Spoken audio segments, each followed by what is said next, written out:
Greetings friends! In our Witcher School series, we started with the Bear School, the first to break away from the United Witcher Brotherhood. Now, it's time to talk about a school whose unique philosophy shaped the fate of both the games and the main storyline, the School of the Viper. To truly understand the School of the Viper, let's first recap a bit of history. The Order of the Witches was established first. From it, the Bear School splintered off during the infamous rebellion led by Nilfgaard. Interestingly, those who would later found the Viper School also participated in that very same rebellion. There were several reasons for this uprising, but Nilfgaard's strict attitude was likely the main trigger. While Nilfgaard believed witchers should strictly stick to hunting monsters, the future founders of the Viper School had no problem taking contracts on humans, elves, dwarves, even gnomes. The idea of a witcher hunting humans felt unsettling and unnatural to some, but it became a reality. Another key reason the Viper School diverged from the Bear was their obsession with the wild hunt. One member in particular,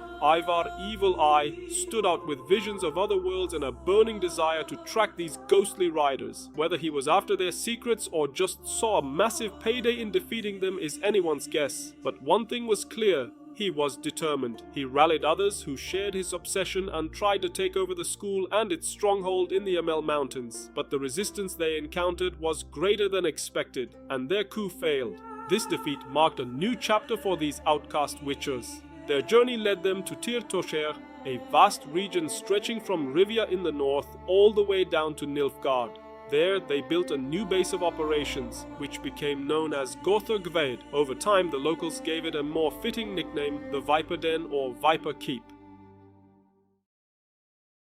Every single witcher trained in the School of the Viper was obsessed with the wild hunt. They gathered every rumor and artifact they could find, brought it back to their keep, and investigated relentlessly. Some even came face to face with the spectral riders. Over time, they came to suspect that the wild hunt were elves from another world who had once roamed the continent but mysteriously vanished. Before diving into their training and character traits, let's talk about the downfall of the school and their ties to Nilfgaard. These witchers, accepting any contract they could, were eventually exiled from their keep by the ruling usurper of Nilfgaard, Fergus var Emry's killer. The massive Nilfgaardian army drove them out and forbade them from entering major cities. Their relentless pursuit of the wild hunt seemed to act like a lightning rod, drawing danger toward them. Even scattered, they remained true to their nature and kept strengthening their ties to the wild hunt. But history, as always, has a habit of repeating itself. This time, it was Emir var Emrys who took the throne back and captured these witchers. He had a plan to use them in assassinations across the northern kingdoms. If successful, he promised to rebuild their keep with his own resources. Letho, along with Ockis, Seret, and a few others, agreed. Maybe if they had truly known Emir, they would have turned him down, but that's life. You don't gain wisdom until you've been burned. Emir's full plan was more sinister. After the witches assassinated the northern kings, bounty hunters would be sent after them to tie up loose ends and keep Nilfgaard's involvement a secret. That way, he wouldn't even have to rebuild the Viper Keep in Tir Tosher, but no one predicted Geralt's involvement. By the end of the first game, an unnamed witcher from the School of the Viper tries to assassinate King Foltest. That sets everything into motion. The second game follows Letho and his assassination trail, taking us on a long journey that ends with painful truths for the Viper School. Some of them didn't even survive that journey.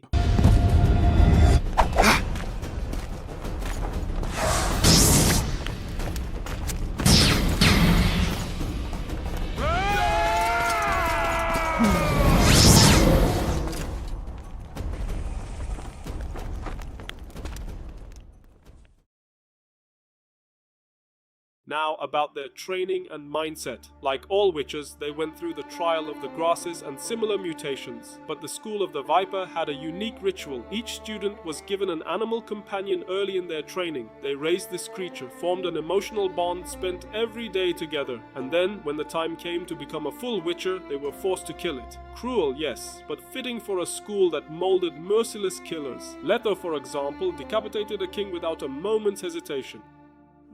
Their instructors were equally merciless. When these witches finally went out into the world, they wore school-specific gear. The most iconic of these were their small daggers, fangs in honor of the Viper. They even applied special oils to these blades, usually poisons tailored to the enemy they were hunting. Their combat style reflected their training, quick, precise, and deadly. They favored surprise attacks, often striking from the shadows. Along with the cat school, they were among the fastest witchers on the continent. They would accept any contract, no matter how shady, as long as the coin was good. But when there was no money on the table, they remained neutral. Ironically, this neutrality may have contributed to their downfall. Either way, they turned, they lost. You can't help but feel for them. Just couldn't catch a break.